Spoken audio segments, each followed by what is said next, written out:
咱家老四啊，真的是越来越能干了，这回连皇上都嘉奖他了。这下子啊，不愁找不到好人家了。哎，夫人，其实我觉得老四也不是那么着急嫁出去吧？怎么不急呀？眼看就20了，再老没人要了。可是咱们家没有老四不行啊！你这些人，我就觉得老四最懂我。老四最懂你啊，就是有些事吧，一点就通；有些思想一说就透。是不是有些情不点也暗暗滋生啊？夫人，你说什么呢？我说的是思想上最懂我。夫君，我是你的枕边人，要说最懂你，那应该是我才对。好，那我问你，比如说我喜欢你，你也喜欢我，但是呢，咱们两家人的父母不同意咱们俩在一块儿，那怎么办？两家父母不同意我们在一起，我们根本就不可能见着，何来喜欢？不就打比方说，原来在大街上见过，一看就看对眼了，就一见钟情了，怎么办？大街上随便看一眼就能看上了，矜持何在？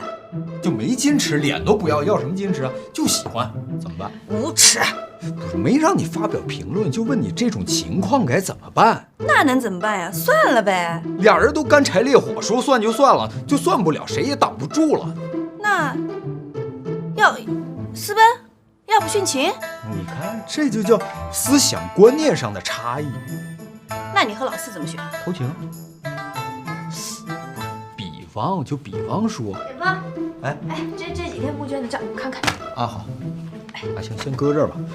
咱们家药铺那边怎么样了？哎，对，我正想跟你说呢。那个药铺那边，我让那边先歇业3天，正打算跟你说呢。这好好的药铺为什么要歇业3天？夫人，这你就不懂了吧？咱们家现在正是搞募捐、造声势的时候，这就让药铺歇3天，这好像我们家把药全都捐给灾区了，对不对啊，老四？还是姐夫懂我。哎，老四，姐问你个问题啊。如果你喜欢一个俊俏的郎君，偷情。我这话还没说完呢，你怎么一上来就偷情啊？没准人家两家人同意你们在一起呢。哎呀，不可能！我喜欢的人，你们根本不可能同意，所以只能偷情。我还有事儿，先走。哎，老四你，夫人，你看，你这气死我了！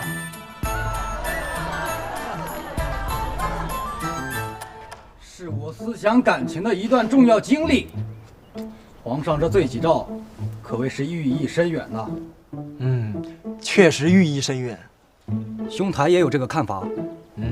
没错。谁是最可爱的人？谁是最可爱的人？乃我百姓也。说的真好啊。陛下心忧百姓，乃我大唐之福。何愁我大唐不能渡此难关？对。看兄台这惜字如金，想必是看懂了皇榜上的意思。在下浅薄，愿闻其详。看不懂，看不懂啊！是啊，圣上深意，我等草民岂能参透？阁下误会了，在下不识字。你不识字，你在这看什么皇榜啊？哎，不对，上回在这凑热闹的就是你吧？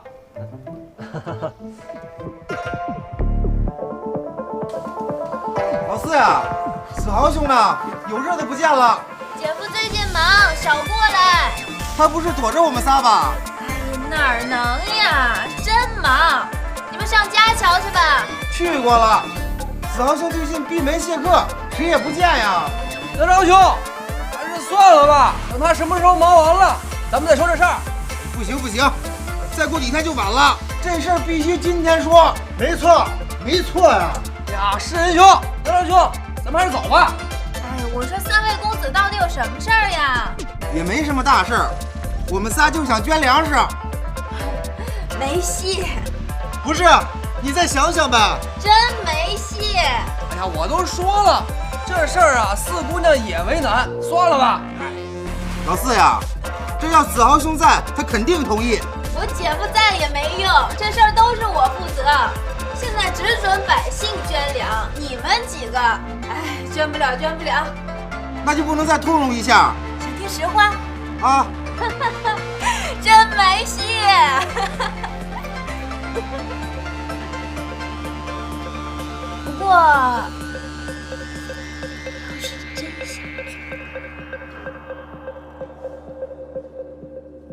姐夫，都上钩了。哎，什么上钩了？听老四说，这百姓捐粮只是第一步，关键还得从那些王孙贵族里弄粮。姐夫用了一招叫什么来着？口碑效应。对，口碑效应。大唐以仁孝治国，百姓想获一个朝廷称号多难呀！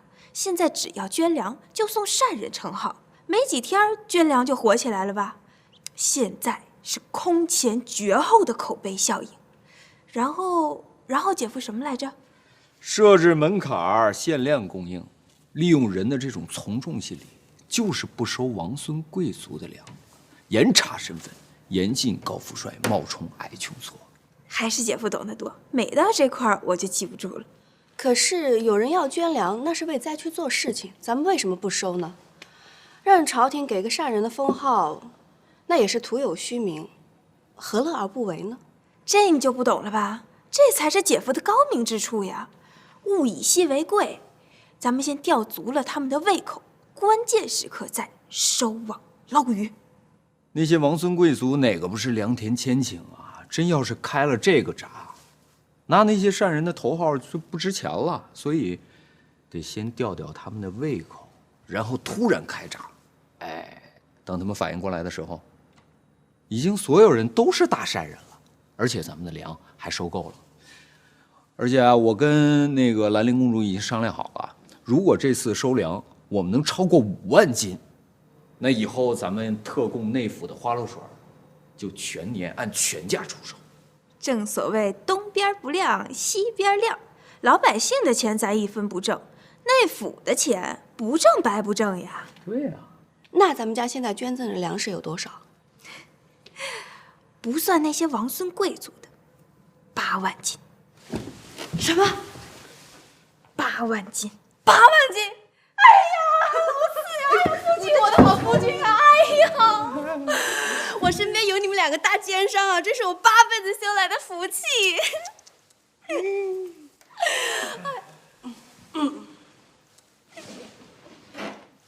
夫人、小侯爷，王文度王老将军和梁建芳梁老将军前来拜访。哎，老四，你去办他们俩。放心吧，让他们捐吐血了。不行，5千，必须5千！我也是1斤都不能少。哎呀，老将军，这真不行，实在是不行呀！怎么不行啊？你家的皇兄还是我带出来的啊！现在说不行了，啊？您看，现在这个大善人称号本来名额就有限，您一下捐这么多，我实在是没办法呀。这个，要不3000？啊，不行，5千，1斤都不能少。想想我一介堂堂的左武卫将军，想捐个5000斤都不行啊！岂不是让人家笑话？不，绝不会让人笑话。昨儿李记李老将军也只认捐了3000，这大善人名号吃紧，当不成大善人不丢人，不丢人。哎呀，他李记一个吃蛆的东西，还想当大善人呢？啊，那不笑掉我们长安百姓的大牙了吗？你，啊，我梁建房就不同了，我梁建房是堂堂的左武卫大将军，我想当这个大善人，你就必须给我当这个大善人。这真不行，你这不是为难我吗？哎，要不这样，王文度3000，我5000。哎，凭什么？凭什么？我问你凭什么呀？凭我比你混，就欺负你，怎么了？比范浑是不是？我问你，是不是比范浑？是又怎么样啊？你，不是又怎么样？哼，不比啊，咱们就好好说说话啊！好啊！不行，这个老东西我忍他很久了。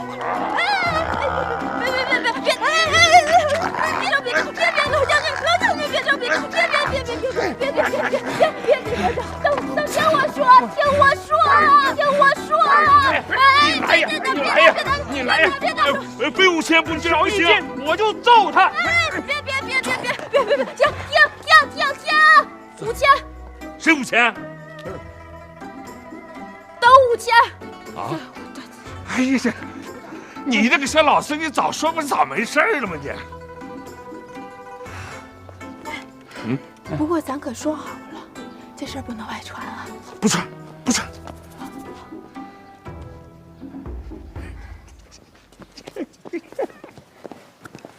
慢走，慢走啊！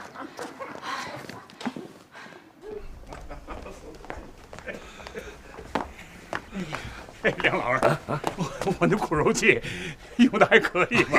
哎呀，这小丫头这还上片了！哎呀，今天咱俩可是占了便宜了。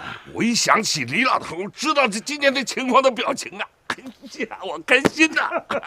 哎，对了，梁将军，你刚才说李老将军吃屈，什么意思啊？李老将军吃屈啊！这知道的人很少，就是知道了，也碍着李将军这个职务啊，你都不敢宣扬啊。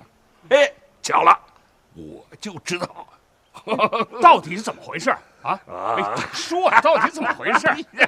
这怎么回事？还得从李将军骑马摔伤就是说起。有一次啊，马跑得特别的快，他一下子这个摔。二娘子，经过这次患难见真情，我终于发现一个问题。我知道你想知道，所以我必须告诉你，我发现小蝶也是非常非常关心我的。大来呢？达来也不能放弃啊！有梦想是好事。那哥哥，你觉得我有戏吗？有戏。那你觉得我应该先喜欢谁？随便。哥哥，感情这事儿怎么能随便呢？我跟你说，哥哥，我知道了，谁先喜欢我，我就喜欢谁。要别停。哥哥，你有药吗？你要多少？你有多少，我要多少。哥哥，兄台有话好好说。你是来干嘛的？在下杜审言，特来拜见王小侯爷。找小侯爷？那你要是来捐粮的话，在木梨处那边。在下不是捐粮的。那你是来干嘛的？求亲。求亲？你走正门啊？你走什么后门呢？不走寻常路。张东，你是来求什么亲呢？你是不是来找小蝶求亲的？小蝶是谁？那你是不是来找达来求亲的？达来又是谁？哦，那请。你叫杜审言？正是。杜甫的杜，审言。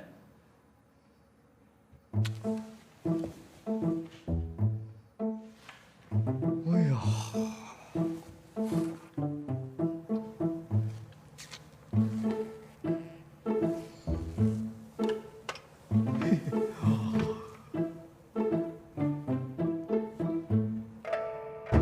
哎呀，夫人，快来看，活的杜审言还有气儿呢！哎，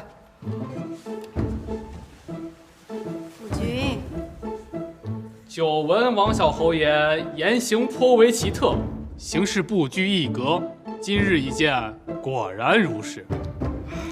夫君，莫要太无礼，让杜公子看了笑话。哎，在下也是放浪形骸、潇洒世间之人，不仅不觉着侯爷行为欠妥，反而是真性情。哎，你看，这个杜公子跟我头皮下，连自恋都练到一块儿去了。听杜公子口音，不像长安人士。哎，杜公子祖籍襄阳，现移居巩县，对不对？侯爷果然名不虚传呐！只与在下寥寥数语，便把在下了解得如此透彻。哎，没有，王修不才，还有很多不了解的地方，回头咱们俩单聊。那杜公子来长安做什么呢？在下好击剑，来长安行走江湖。杜公子啊，你说你怎么还不去考进士？你到长安来混什么黑道啊？在下认为，大丈夫当行侠于世，10步杀1人，1000里不留行。哎，我说杜公子，你那一杀人吧，我这头就疼。你来我侯府到底有何贵干啊？求亲。你看上我府上谁了？陈家四姑娘。老四，不嫁，说了多少次了？我说不嫁就不嫁。哎呀，夫人，你是不知道这个杜审言，他知道我们家老四是大唐赈灾的风云人物，人家单枪匹马就到咱们家来提亲来了。这种作风，不是老四，你应该喜欢啊。人是有点意思。其实也就是个愣头青。小时候咱们隔壁家的那个二傻子，不也常来提亲吗？是啊，我怎么不知道？那时候你还小。不是你别扯远了，咱就抛开这层不说，人家杜公子最起码仪表堂堂，家境殷实，是不是？虽然现在没个一官半职的，但几年之后那就是举人。举人，十不杀一人，还杀出个举人来了。不是，杜公子是落难黑道，那过几年肯定是举人。夫君怎么如此肯定？反正我就肯定他杜审言是个绩优股。这侠客变举人，要这么说，这人还真是个人才。反正我还是不同意。这混黑道的吧，天天打打杀杀的，这将来要是跟老四发脾气，没了个轻重一刀下去，咱不是害了老四一辈子吗？夫人，你今天怎么这么反常呢？哎，夫君，我倒想反问你，你为何如此执着这杜审言？因为杜审言的孙子是杜甫。我们家老四如果嫁给了杜审言，她就是杜甫的奶奶，我就是杜甫的表老爷。好一个杜审言啊！不仅早有子嗣，连孙子都有了，还在我们面前装嫩。那都是几十年之后的事儿了。现在杜审言还是极品凤凰男，可谓单身好小伙，求其似我可。夫君怎么知道？这都是李淳风告诉我的。最近我不是跟李道长探讨玄学嘛，他就用他那个推背图推出来的。这李道长确实有如此神妙法门。哎，夫君，那杜甫是谁啊？杜甫反正几十年之后是伟大的诗人，可以称为诗圣，跟诗仙李白并称为李杜。在几千年之后呢，可以称为诗界双绝。不过在后世啊，这个杜甫比李白有名一点。为什么？因为杜甫很忙。哎呀，好了好了，姐夫，你就不用再说了。我也不管这个什么杜审言有千般好万般好，反正我就是不想嫁。什么时候我想嫁了，我再当那个诗圣奶奶也不迟。就不迟。老四，哎呀，不迟。不是你少拿点，我说。好了，老四这性格啊，他要是不想嫁，谁说都没用。夫人呐，原来你对老四结婚这事儿特别积极，你怎么今天干嘛呀？哎，夫君，我又有了一个新的想法。什么想法？等我问问老四。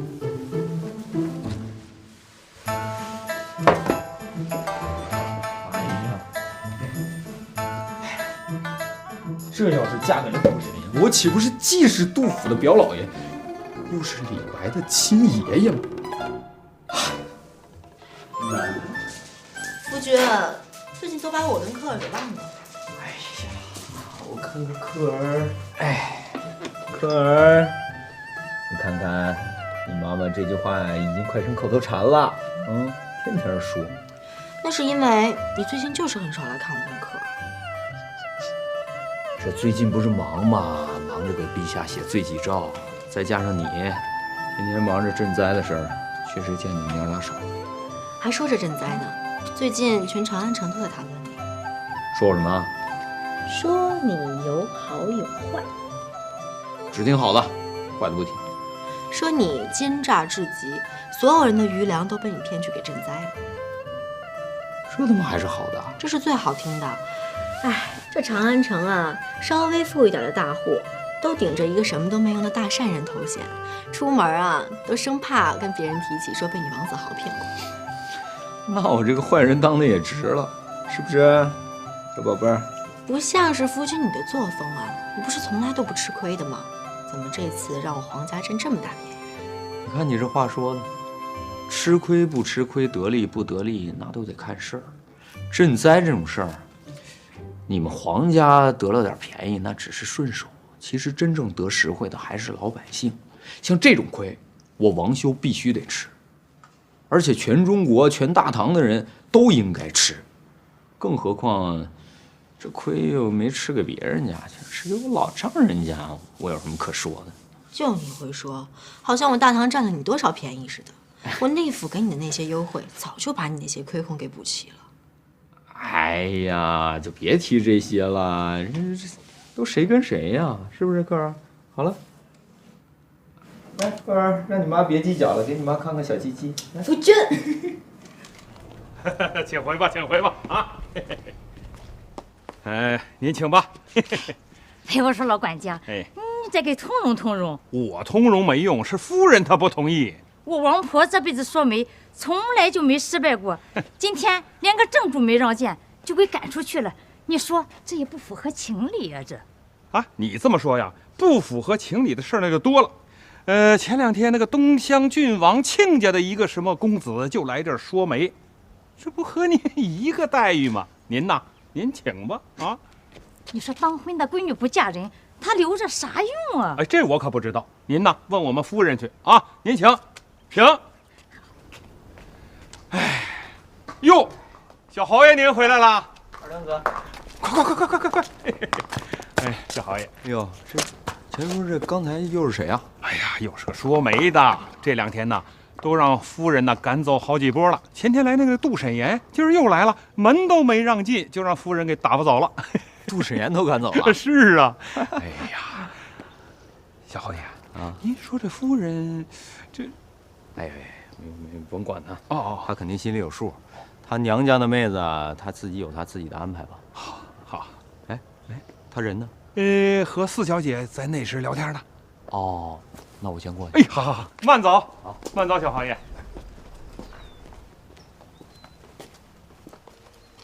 什么？嫁给姐夫？夫君，进来吧，我听到你回来了。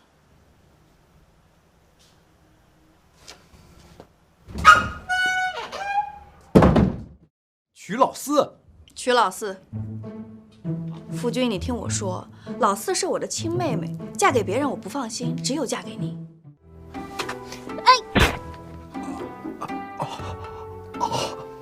你好狠的媳妇！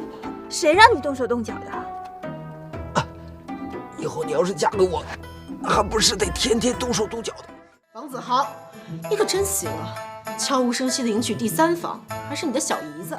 夫君，和老四喝个交杯酒吧，喝完交杯酒，老四就是你的3夫人了。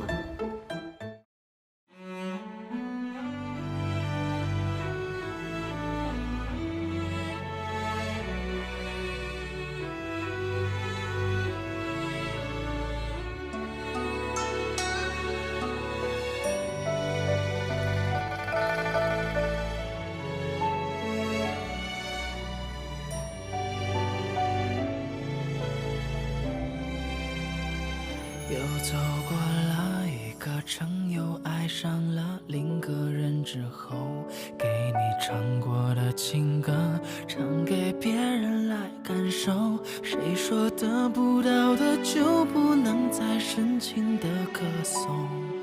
情歌没错，错的是感动。